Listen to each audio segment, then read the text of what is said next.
Today, we're diving into a story.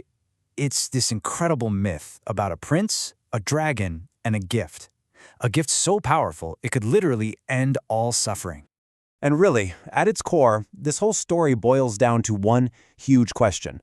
One that I think we all wrestle with in some way. How in the world do you solve a problem that's, well, infinite, when all you have are finite, limited resources? Okay, so to really get what drives our prince, you've got to understand this idea of the Bodhisattva's vow. It's not just a promise. It's this unbelievably massive commitment to save every single living thing from suffering. I mean, think about that. The sheer scale of that ambition. It's almost impossible to even wrap your head around, right? So let's get into it. The story really kicks off, not with the prince we're expecting, but way back in a past life, with a vow that was born from some serious heartbreak. So picture this. In a previous life, this same soul was a great physician king. This guy could cure any disease, a true miracle worker. But here's the catch. There was just too much sickness, too much pain in the world. He was completely overwhelmed. He couldn't save everybody. And that sorrow, that grief, it literally killed him. He died of a broken heart. And this is where it gets really interesting. You'd think a failure that epic would lead to total despair, right? But no. Instead of giving up, that deep, profound sorrow just fuels this even more intense, more radical commitment in his next lives. So next up, he's reborn, and not as just anyone, but as a dragon prince. I mean, talk about an upgrade. He's living in this spectacular underwater palace, totally adored by his parents. But here's the thing. He wasn't there to just kick back and enjoy the dragon life. Nope. He had one single, focused goal, to find out just how far his compassion could go, to learn the absolute, true meaning of giving. And how does he do that? By making the most extreme sacrifice you can imagine. He finds the mortal enemy of all dragons, these giant golden-winged birds, and just offers himself up. He lets them eat him. All of it, just to understand what true selflessness really felt like. Wow! So, after proving his determination in, the most intense way possible, he gets another life. He's reborn again, and this time he's back as a human, a prince with a very, very clear mission.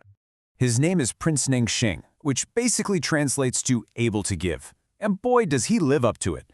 I mean, from the moment he could speak, he was just asking to give things away. First his toys, then his own fortune, and then he empties the entire royal treasury helping the poor. But even after all that, it's still not enough. He looks around, sees people are still in need, and just breaks down and weeps. He's hit that same wall again. His resources are finite, but the need is infinite. So he's totally desperate. And then he hears about this legend, a mythical solution. It's called the wish-fulfilling jewel, a magical gem in the crown of the Dragon King, deep, deep at the bottom of the ocean. And he realizes that's it. That's the one thing in the entire world that might actually be powerful enough to fulfill his infinite vow. Naturally, his parents are terrified. They think he's going to die on this crazy, dangerous quest. So they beg him not to go. But his answer, it just says it all. He tells them, the treasures in the warehouse are finite, but my vow is infinite. And right then, they knew. There was absolutely no stopping him. And just like that, the quest is on.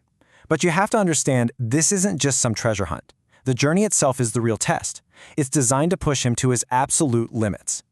And this is a great way to see just how different he is. He ends up sailing with his group of 500 merchants, but they couldn't be on more different paths. They're all about personal gain, gold, jewels, finite stuff. He's on a mission for an infinite treasure that he plans to give away to literally everyone. Well, of course, their ship gets wrecked, and the prince finds himself completely alone in the middle of the ocean.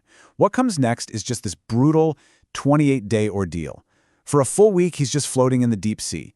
Then another 7 days, he's wading through waist-deep water. Then 7 more, he's slogging through thick, heavy mud. I mean, each part of this is just an insane test of his will to keep going. So after all that, you'd think he's been through the worst. But then he hits the final obstacle. And it's not a wall, it's a giant chasm, just swarming with poisonous snakes. No way around it. But instead of trying to fight them, he does something completely different. He just sits down and enters this deep state of meditation, radiating pure compassion. And what happens next is just unbelievable. The snakes, sensing his pure heart, they form a living bridge for him to walk across. So he's passed every single test thrown at him. And now, finally, he's made it. He arrives at the incredible, magnificent underwater palace of the Dragon King. He goes inside, and there they are, the Dragon King and Queen.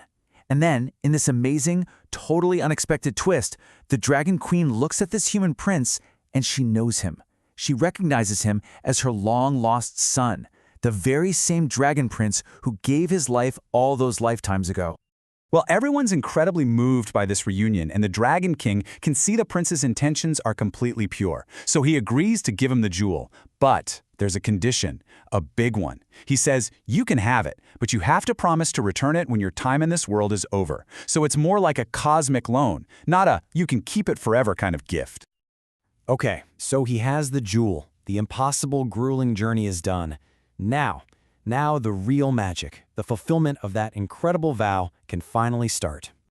And the second he's holding that jewel, everything changes. He just ascends into the sky and is back in his kingdom in an instant. Think about that. The journey there took him weeks of pure torture. The journey back was literally the blink of an eye. Back home, he puts the jewel on top of a huge banner right where everyone can see it. And he doesn't just, make a wish on it. He makes this powerful, public declaration, basically connecting the jewel's power directly to the sheer force of his lifelong vow to save everyone. And in that exact moment, the sky just opens up. But it's not raining water. It's raining everything the people could possibly need. Precious gems, fine clothes, amazing food and drink, life-saving medicine, you name it. It's falling from the sky. And this isn't a one-time thing. It's this constant, unbelievable shower of gifts that completely ends all poverty in the land, and it lasts for the rest of the prince's life. So in the end, the prince actually did it. He solved an infinite problem with an infinite solution. But the story kind of leaves us hanging with this really interesting question to think about. What is a gift really? Is it the thing itself? Or is it the intention, that boundless compassion behind it?